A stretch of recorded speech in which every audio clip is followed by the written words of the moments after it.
Hi, I'm Denise Dryden talking to you today about energy and energy antennas and how to blend some of the things that I've been focusing on as a coach over the last 15, 20, 30 years, which is high levels of sensitivity, empathic skills, um, parent child reaction patterns, and Chiron. And it's like I was doing some research on Chiron and came across Tom Jacobs. Now, I've been reading his stuff online for about 4 or 5 years and, kind of articles as they'd come up in my searches.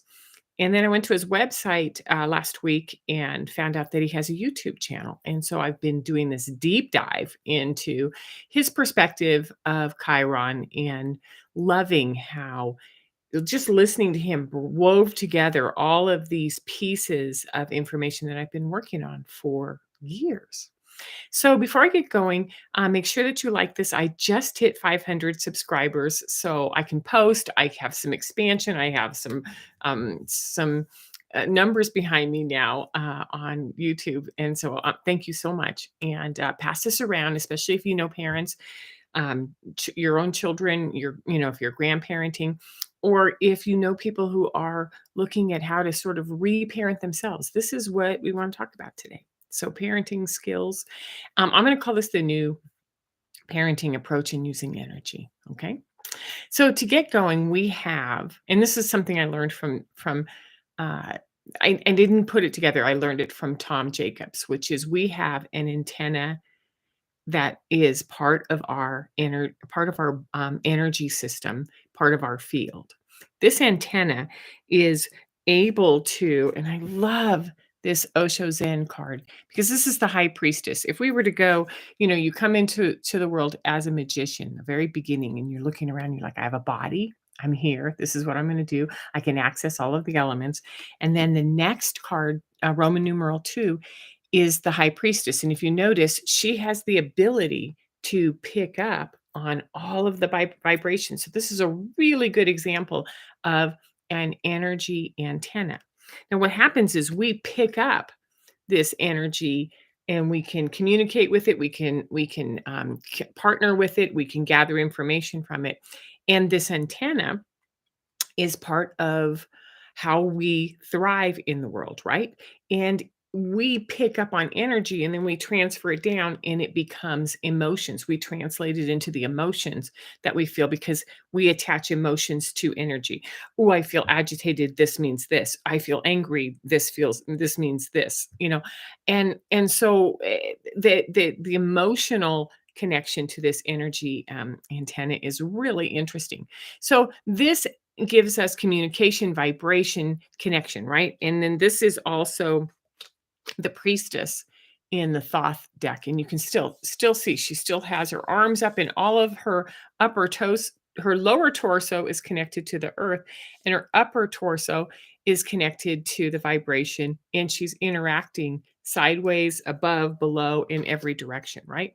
So this is how we as humans navigate. We come into a human body and we have an energetic system within us that operates, and we are multidimensional beings who access information on a lot of different levels.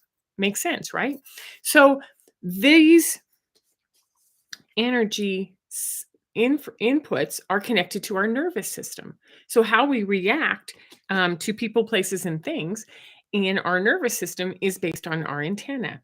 So there's a couple of things that I've done. So the first place I started back in 2014 was with the highly sensitive person, which was understanding HSP, how we as sensitives, and I want to just say that this is by Elaine Aron, and it's a psychological clinical psychology study on reactivity, sensitivity, and sort of profiling what that is. So we either do mental processing where we're getting data in, right?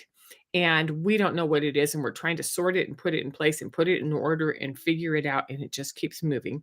Or we are reading environments, what's going on in we can feel restaurants, we can feel people, we can feel emotions, we can feel schedules, we can feel the collective. Um, how we emotionally respond, which is how we feel energy and attach it to emotions. And this is where the empath resides, right? How we feel other people's emotions and how we don't always know what is ours and what is theirs.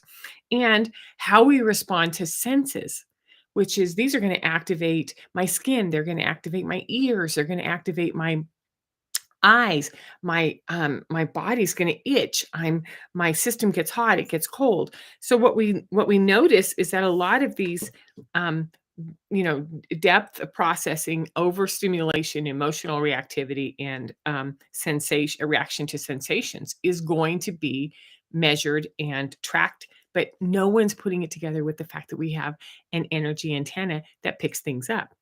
The second thing is that I wrote a section in here in my Indigo assignment about how we have these list of clairs. Whether it is, and I put down that like clairsentient, how we can feel things, clairvoyant, how we can see things, how we can pick things up in patterns and notice numbers and do all of that. Clairaudient, how we hear things, we can detect sounds. I've used the example before that my youngest daughter said it was really hard in a classroom because she could hear the lights and the lights hummed and they just drove her crazy in the middle of class. It was like, if you can turn the lights off, I can learn, I can play, I can relax, right? Claire, alient, which is the smell. We can pick up on smells. We can tell where animals are. We can track. We can tell when there's food in the kitchen. We can tell whether it's good food or bad food. We can, it navigates us, right? Claire gustant, which is our taste. I don't know if you've ever sort of taken a sip of something and it just brings a memory to you or a sensation that you weren't sure where it came from. And the one that wraps it all up is the claircognizant, which is how we know things, how we put things together and how we know, or how information drops in that doesn't even come from something we've been reading. I had this happen a lot to me in college. I'm studying history and we're putting pieces together of who the characters were, what was going on, what the dynamics were. And I could fill in the blanks, but I couldn't tell my professors how I got that information. So that cognizant to know is really, really powerful, right? Now, we also have this Chiron, which is a planet it's an asteroid in our astrology chart that tells us where this antenna gets activated in its most extreme, what our wound is. And it's always energetic. Like what happens when this antenna is harmed or blocked or snuffed out, right? So I put these together. Okay, so what we learn over and over in a family system is we learn to replicate our parents, scan, record, and play back. And so whether it's we imprint, we are conditioned, we are shut down, as adults, we notice that that is possible. And as children, when we were children, we don't even know what we were capable of before we started adapting to what the family system, the community we lived in, the extended family, the church you went to, the school you went to, what those expectations were in and how they allowed this antenna to operate or didn't, right? So this is what the Chiron wound is it comes in childhood and it starts to shut this down. So what happens is we slowly calcify over and over and we begin to sort of not trust this and it's there, it's always there, it's always picking up on information. We can't turn it off. But our trust in it, our belief in it, our ability to even believe that it's possible starts to shrink. And it is the system of how we navigate on Earth. It's the system we use to navigate. So it's really an interesting thing.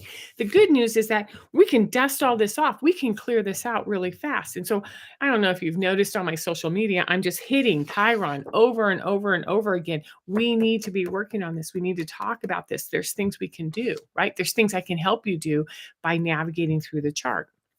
So what we can do is we can study these clairs, study the HSP, study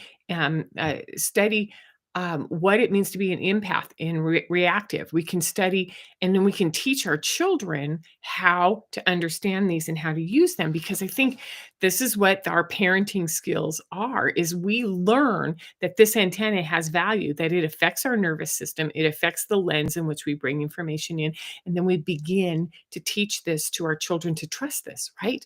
So we can teach our children, we can also reparent ourselves, which is to sort of bring your little girl in, your little boy, and start to teach them how to do this on a daily consciousness level. What's working, what isn't? Where's the pattern of pushing it back and where isn't? So that becomes a solid tool with a lot of skills you can use with that tool, right?